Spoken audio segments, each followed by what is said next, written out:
The soldier stepped on a landmine, but didn't notice it at all. As a result,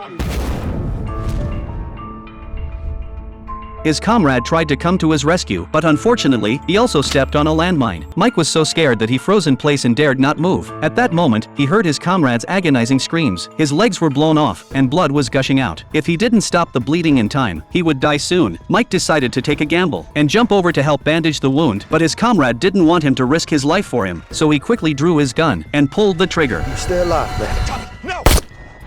The man felt hopeless and broke down crying, but he couldn't give up on himself. He had to live on with his comrade's last wish. To save himself, he quickly stuck his knife into the sand, only to find the mine was buried too deep to dig out. He had to think of another way. He quickly untied his shoelaces, tied one end to the axe, and threw it out, trying to hook the radio backpack 3 meters away. He tried once, twice. Since he couldn't use his strength in this position, the man got up to throw it. But as soon as he exerted himself, he lost his balance. Fortunately, he was quick-witted and used his hands to steady himself, preventing the landmine under his feet from exploding. Luckily, this time, Mike successfully retrieved the backpack. He took out the radio and immediately contacted headquarters, but the answer he received was devastating. Due to the raging sandstorm, the helicopter couldn't reach the scene directly. Rescue would have to wait 52 hours. After that, the radio signal cut off. The man angrily took off the radio, set his watch to countdown mode, then pulled out some rations to restore his strength, preparing for a prolonged battle. However, the next moment, a massive sandstorm engulfed the sky from the distance. There was no time to think. Mike quickly pulled out a scarf to cover his head and mouth. He then stuck his gun into the sand as support. Soon, the fierce wind carried sand and stones that stung his face. Despite the intense sandstorm, he remained motionless and endured it until the sandstorm ended. But before he could celebrate, he noticed that the radio backpack he had been using for communication had been blown several meters away by the wind. The man felt helpless and couldn't help but mock the unfairness of fate. He didn't know how long it had been, but the scorching sun had left him dizzy, and he had even drunk the last drop of water on his body. But there were still 43 hours left before he could be rescued, and he instantly broke down,